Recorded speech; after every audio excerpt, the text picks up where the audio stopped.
নমস্কার বন্ধুরা, আশা করি আপনারা সবাই ভালো আছেন। তা অনুষ্ঠান শুরুর পূর্বে আপনাদের অনুরোধ করব আমার চ্যানেলটিকে অবশ্যই সাবস্ক্রাইব করবেন এবং আমার পাশে থাকবেন। তা আজকে আমরা আলোচনা করব একটি অত্যন্ত গুরুত্বপূর্ণ খবর নিয়ে।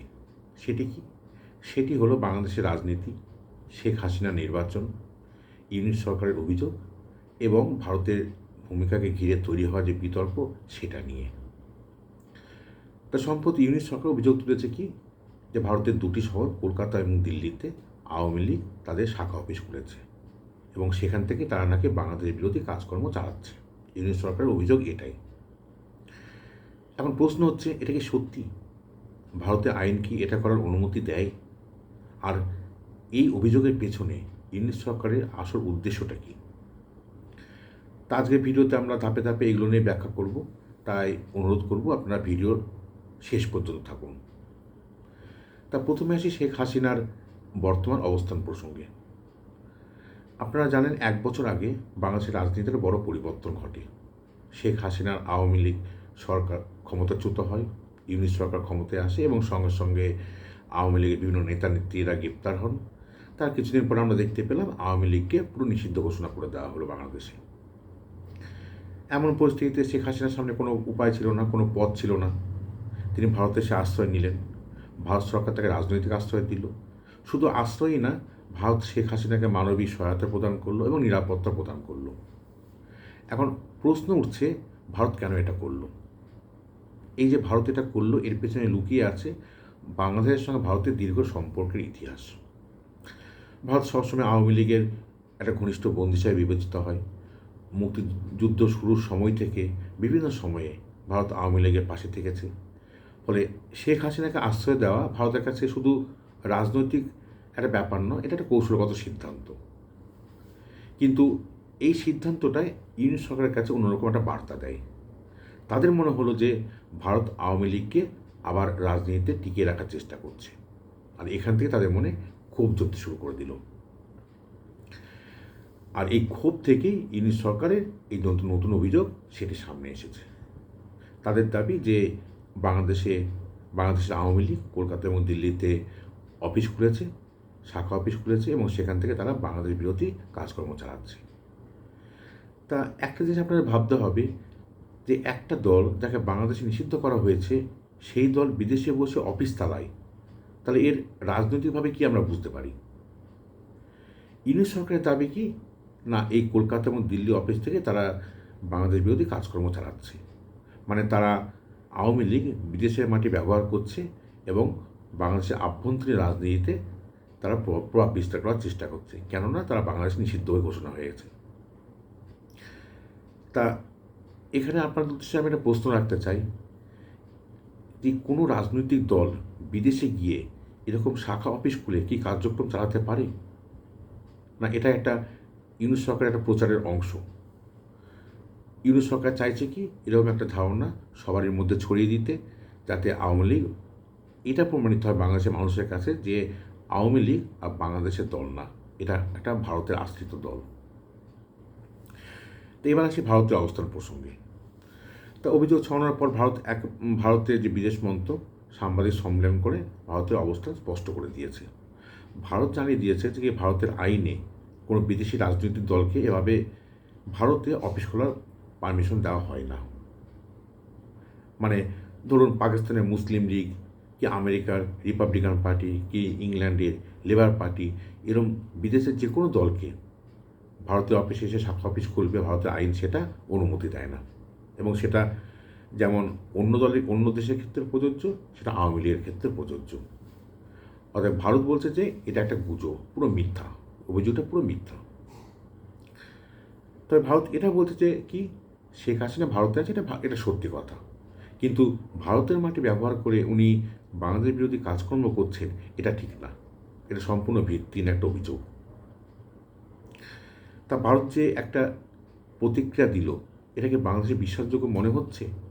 অনেকে বলছেন যে আইনগতভাবে ভারত ঠিকই বলেছে, আবার কেউ কেউ ভাবছেন যে হ্যাঁ, আইনে তো অনেক কিছুই লেখা থাকে, অনেক কিছুই আইন মোতাবেক বলা হয়ে থাকে, কিন্তু গোপনে তো এমন কিছু ঘটতেও পারে। আর এই সব সন্দেহটাই রাজনীতিতে বড় ব্যাপার হয়ে যায়। এইবার প্রশ্ন হচ্ছে, কেন এই অভিযোগ ছড়ানো হলো, এটা একবার আমাদের জানা দরকার। অভিযোগের পেছনে আসল উদ্দেশ্যটা কী, সেটা খুব গুরুত্বপূর্ণ। তা যখনই আমরা দেখি রাজনীতিতে কোনো একটা অভিযোগ ওঠে, তো এর পেছনে একটা কৌশল থাকে। প্রথম কৌশল কি? ইউনিট সরকারের প্রথম কৌশল হতে পারে কি, জনগণের মনে একটা বিভ্রান্তি সৃষ্টি করে দেওয়া। দ্বিতীয় কৌশল কি হতে পারে? ভারতকে চাপে রাখা। তৃতীয় কৌশল কি হতে পারে? আওয়ামী লীগের ভাবমূর্তি নষ্ট করা। এটা কেন হচ্ছে? কারণ বাংলাদেশে আওয়ামী লীগ একটা নিষিদ্ধ পার্টি। এর আরও একটা উদাহরণ দিই। নির্বাচনের সময় আমরা লক্ষ্য করি সব পক্ষই চায়, শাসক পক্ষ বিশেষ করে চায় প্রতিপক্ষকে দুর্বল করে দেখাতে। তারা বিভিন্ন অভিযোগ আনে, বিভিন্ন গুজব ছড়ায় এবং অতীতের বিভিন্ন ঘটনাকে সামনে নিয়ে আসে, এবং ইউনিট সরকার সেই একই কাজ করছে। কারণ তারা জানে যে যদিও বাংলাদেশে আওয়ামী লীগ নিষিদ্ধ, তবু বাংলাদেশে আওয়ামী লীগের একটা প্রচুর জনসমর্থন আছে, এবং শেখ হাসিনা বাংলাদেশে এখনও একটা প্রতীকী শক্তি। উনি বঙ্গবন্ধু শেখ মুজিবুর রহমানের কন্যা, বঙ্গবন্ধু যিনি বাংলাদেশকে স্বাধীন করেছেন, তাই তাকে ভারতে আশ্রিত করে দেখানো হচ্ছে। এটাই হচ্ছে ইউনিট সরকারের উদ্দেশ্য। এবার এখান থেকে আরেকটা প্রশ্ন যেটা আসে, সেটা বাংলাদেশের নির্বাচন। এই যে আমরা দেখলাম শেখ হাসিনা সরকারকে ক্ষমতাচ্যুত করা হলো, ইউনিট সরকার ক্ষমতা দখল করে বসে আছে। তা এখানে একটা বড় প্রশ্ন আসে, বাংলাদেশের নির্বাচনটা কবে হবে? একটা গণতান্ত্রিকভাবে নির্বাচিত সরকার আমরা কবে দেখতে পাবো বাংলাদেশে? তা আমরা কিছুদিন ধরে পেপারে বিভিন্ন খবরের কাগজে দেখতে পাচ্ছি যে বাংলাদেশে কয়েক মাস পরে জাতীয় নির্বাচন হতে চলেছে। তাই ইউনিট সরকার চাইছে যে নির্বাচনের আগে তাদের একটা শক্তিশালী অবস্থান খাড়া করতে। আবার ওদিকে আওয়ামী লীগও চাইছে যে তাদের সমর্থকদের একত্রিত করার চেষ্টা করছে, একটা সংগঠিত করার চেষ্টা করছে। এই জন্যই ঠিক ইউনিট সরকার করেছে কি, একটা অভিযোগ সামনে নিয়ে এসছে কি, আওয়ামী লীগ ভারতের দিল্লি এবং কলকাতায় তাদের অফিস খুলেছে। মানে তারা বাংলাদেশের ভোটারদের এটা বোঝাতে চাইছে যে আওয়ামী লীগ আর বাংলাদেশের দল নয়, তারা ভারতের হাতের পুতুল হয়ে গেছে। তা এখান থেকে একটা প্রশ্ন আপনাদের সামনে আমি রাখতে চাই, আপনাদেরকে সত্যি মনে হয় এই ধরনের একটা যে অভিযোগ উঠছে, এটা কি ভোটের ফলাফলে কোনো প্রভাব ফেলতে পারে? এটা আপনাদের একবার ভেবে দেখতে হবে। তা যদি আমরা বাংলাদেশ প্রসঙ্গে আলোচনা করি, বাংলাদেশ প্রসঙ্গে আলোচনা করলে আমাদের তার ইতিহাসটাও একবার জানা দরকার। আমরা দেখেছি 1971 সালের মুক্তিযুদ্ধে ভারত অগ্রণী ভূমিকা নিয়েছিল। ভারত বঙ্গবন্ধু শেখ মুজিবুর রহমানের সঙ্গে একসঙ্গে লড়ে পাকিস্তানকে পরাজিত করেছিল, এবং তারপর থেকে আওয়ামী লীগ এবং ভারতের মধ্যে একটা অন্যরকম সম্পর্ক তৈরি হয়। যখনই আওয়ামী লীগ ক্ষমতায় থাকে তখনই ভারতের সঙ্গে সম্পর্ক ঘনিষ্ঠ হয়, যখনই অন্য দল ক্ষমতায় আসে তখন সম্পর্কিত দূরত্ব তৈরি হয়। এটা আমরা দেখতে পাই। আর এই প্রেক্ষাপটটাকেই ইউনিট সরকার কাজে লাগাচ্ছে। তারা বাংলাদেশের লোকজনকে বোঝাচ্ছে যে আওয়ামী লীগ আর ভারত সবসময় একসঙ্গে মিলে চলে, এবারও তারা তাই করছে। সেই জন্যই আওয়ামী লীগ ভারতের মাটিতে সক্রিয় হয়ে আছে, এবং ওখান থেকে তারা বাংলাদেশে বিভিন্ন অপকর্ম করছে। এটা ইউনিট সরকারের অভিযোগ। তার মানে ইউনিট সরকার ইতিহাসকে তার রাজনীতির প্রচারের উদ্দেশ্যে ব্যবহার করছে। তা সব মিলে আমরা একটু বুঝতে পারছি কি, এটা অভিযোগটা কেন খবর না, এটা রাজনৈতিক কৌশল। এবং ভারত যতই এটা অস্বীকার করুক, এই অভিযোগ ছড়ানোর একটা প্রভাব আছে বাংলাদেশের, কারণ যেখানে বাংলাদেশের জাতীয় নির্বাচন আসন্ন, এবং এই ধরনের খবর সবসময় একটা জনমতকে প্রভাবিত করতে পারে, বিশেষ করে নির্বাচনের আগে। তো এই যে আমরা এত কিছু দেখলাম, এত কিছু আলোচনা করলাম, তাই সারসংক্ষেপ যদি আমরা দেখি তাহলে কী দাঁড়াচ্ছে ব্যাপারটা?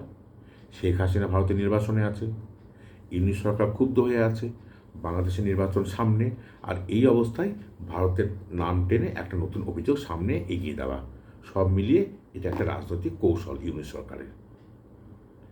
এবার আপনাদের কী মনে হয় সেটা গুরুত্বপূর্ণ।